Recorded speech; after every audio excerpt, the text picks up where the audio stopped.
Hi everyone, আজ হলো 31 December. বছরের শেষ হতে চলেছে, সূচনা হতে চলেছে আবারও একটা নতুন বছরের।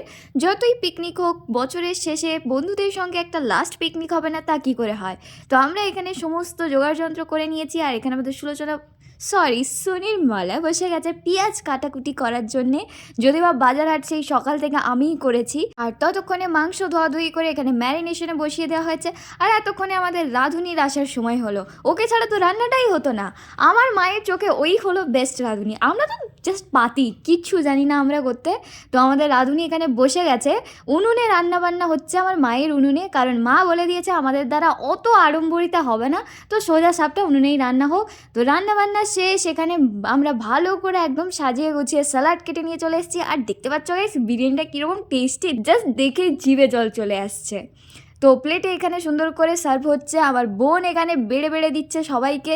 কি জানি ওর হয়তো মনটা আজকে বছরের শেষ, বছরে শুরু হচ্ছে, তাই একটু বেশিই ভালো আছে। রান্না বান্না যতই উনুনে হোক, ছাদে বসে একটু শীতের রোদের আমেজে একটু খাওয়া দাওয়া না করলে কি হয়। তো আমরা চলে এসেছিলাম ছাদে খাওয়া দাওয়া করার জন্য। আর প্লেটে এখানে সোজা স্যালাড পড়ে গেল, তার সঙ্গে ছিল একটু চিকেন কষা, আর এখানে মেটেটা নিয়ে মারামারি পড়ে গেছিলো। যাই হোক, তারপর একদম প্লেটে পড়ে গেল জিভে জল আনা বিরিয়ানি। কি টেস্ট! দুপুরে খেয়েছি ঠিকই, ভেবেই আবার জিভে জল চলে আসছে। তবে হ্যাঁ, একটা কথা ঠিক, যে আমরা বাইরে যতই বিরিয়ানি খাই না কেন, বাড়িতে বানানো এই জুসি জুসি বিরিয়ানিটার মধ্যে একটা আলাদাই টেস্ট আছে।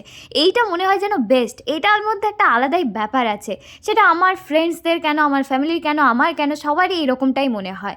তো প্লেটে এখানে সুন্দর করে সাজিয়ে নিয়ে বসে পড়েছি। তারপরে দিলাম রায়তা। রায়তাটা যা হয়েছিল না, কারণ আমি বানিয়েছিলাম গাইস, আর আমার বাপি বলেছিল খুব সুন্দর হয়েছে। আর আমার বাপি বলেছে মানে অবশ্যই বেস্টই হবে, কারণ আমার বাপি কিছু না কিছুতেই সবেই খুদ বের করে। তো যাই হোক, আমরা এখানে খাওয়া দাওয়া করে সব কিছু গুছিয়ে ভালো করে এখানে চলে এসেছি একটু রোদ খাওয়ার জন্য, যদি বা রোদটা ছিল না, অলরেডি গড়িয়ে গেছে। আর এখানে হনুমান বসে আছে। তো তারপরে আমরা একটু ছাদে বসলাম গল্প গুজব করার জন্য, আর এখানে চলছিল ভূতের গল্প। তো সুলোচনা তারপর বলছিল এইসব গল্প শোনার পর তারপর টয়লেটে কেউ যেতে পারবে কিনা। যাই হোক, এইভাবে গল্প গুজব আড্ডা করতে করতে আমাদের শেষ হলো 31 ডিসেম্বরটা। আই হোপ তোমাদের খুব খুব খুব ভালো করে কাটবে, আর নতুন বছরে অনেক শুভেচ্ছা রইল। সবাইকে জানাই আগাম হ্যাপি নিউ ইয়ার। সবাই সুস্থ থাকবে, ভালো থাকবে, আর অনেক অনেক হ্যাপি থাকবে।